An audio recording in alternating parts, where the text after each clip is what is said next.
Halo, selamat datang di bedah singkat kita kali ini. Kita mau coba selami lebih dalam materi yang Anda berikan ya. Ini sebuah ringkasan renungan tentang ketaatan yang berpusat pada Kristus. Sumbernya ini unik, ada 3 bagian. Pagi, siang, malam. Jadi perspektifnya beda-beda soal ketaatan. Oke, siap ya? Mari kita bongkar bareng-bareng.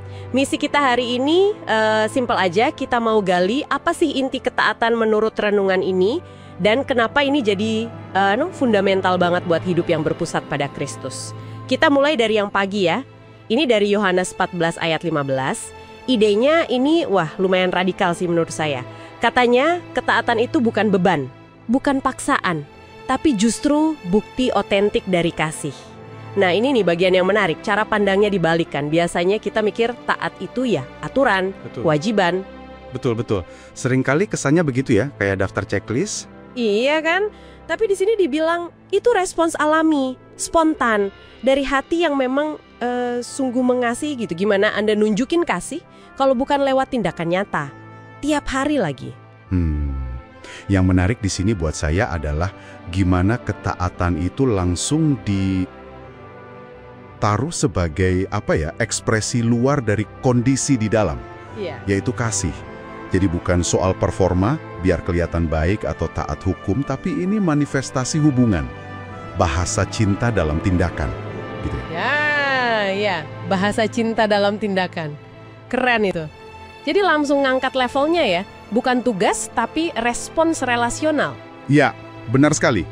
Dari hubungan itu keluarnya. Oke. Nah, kita geser ke renungan siangnya. Ini acuannya Lukas 9 ayat 23. Di sini konsepnya lebih menantang kayaknya. Ketaatan sejati itu butuh penyangkalan diri. Wah, ini berat nih. Bukan cuma nahan keinginan sesaat ya. Tapi ini soal mengutamakan kehendak Tuhan di atas agenda kita sendiri, ambisi kita, bahkan mungkin apa yang kita anggap hak kita gitu. Iya, dan tekanannya di kata setiap hari itu ya. Betul, setiap hari. Terus ada metafora memikul salib. Jadi ini komitmen aktif, berulang terus dan ya seringkali nggak nyaman. Anda pernah ngerasain nggak sih tarikan antara agenda pribadi sama panggilan ini? Wah, sering sekali ya.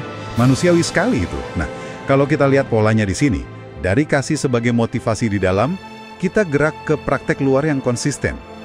Penyangkalan diri di sini, seperti yang digambarkan renungan ini, bukan berarti kita benci diri sendiri ya. Bukan ya? Oke. Bukan. Tapi lebih ke realokasi prioritas secara radikal dan terus-menerus. Jadi pertanyaan dasarnya tiap pagi mungkin jadi, hari ini nahkodanya siapa? Kehendak saya atau kehendaknya? Wah, dalam itu pertanyaannya. Iya kan? Jadi renungan ini nggak cuma ngomongin apa itu ketaatan, tapi juga gimana prosesnya. Ternyata butuh pilihan sadar terus-menerus. Ini nunjukin ketaatan itu hidup tumbuh, nggak statis. Hidup dan tumbuh. Oke, saya catat itu. Dan puncaknya nih ada di renungan malam. Acuannya Filipi 2:8. Fokusnya langsung ke Yesus Kristus. Dia teladan paripurna ketaatan. Ketaatannya itu absolut, total, nggak ada kompromi.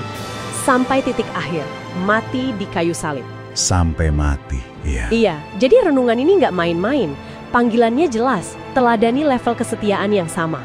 Bukan cuma pas lagi enak, lagi mudah, tapi taat sampai akhir. Apapun biayanya, apapun konsekuensinya. Ini standar yang tinggi banget loh. Iya, tinggi sekali ya. Dan teladan Kristus ini jadi kayak jangkar sekaligus puncaknya argumen renungan ini ya. Ini menetapkan standar emasnya ketaatan itu, pengorbanan total. Dan ini juga ngikat ketiga aspek tadi kan, kasihnya yang besar itu memampukan penyangkalan dirinya yang total. Ujungnya ya ketaatan sampai mati itu. Jadi saling terkait ya semuanya. Betul. Nah, ini kan memunculkan pertanyaan penting ya buat kita. Gimana kita, dengan keterbatasan kita ini, bisa mengarahkan hidup kita ke teladan kesetiaan seradikal itu? Tapi dalam konteks unik kita masing-masing. Iya juga ya. Kayaknya renungan ini nggak ngasih jawaban gampang, tapi lebih ke sebuah panggilan. Sebuah panggilan ya, oke. Jadi coba kita rangkum ya buat Anda yang mendengarkan.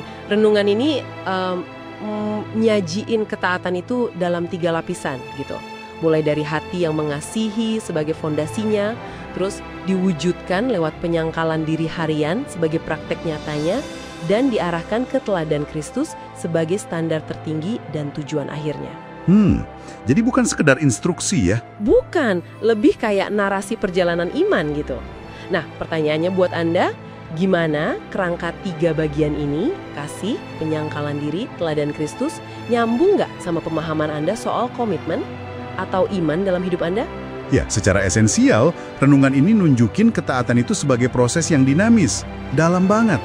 Bukan sekedar checklist kepatuhan, bukan. Bukan sama sekali. Terus dipelihara lewat pilihan sadar. Itu penyangkalan diri tadi, dan diinspirasi oleh komitmen tertinggi. Ia teladan Kristus itu. Gambaran ketaatan yang kaya makna dan sangat personal jadinya. Personal ya, itu kata kuncinya mungkin. Oke, sebagai pemikiran penutup nih buat Anda renungkan lagi nanti. Renungan ini kan jelas ya, ngelihat ketaatan itu jauh lebih dari sekedar ikut aturan mekanis. Ini respons jiwa, akarnya di relasi dan pengorbanan. Pertanyaannya gini, di luar 3 pilar ini, kasih, penyangkalan diri, meneladani Kristus, ada nggak sih dimensi lain dari ketaatan yang berharga mahal atau costly obedience ini, yang mungkin lagi relevan banget dalam konteks hidup Anda sekarang? Sesuatu yang mungkin nggak kesebut secara eksplisit di ringkasan ini. Pertanyaan bagus itu untuk direnungkan.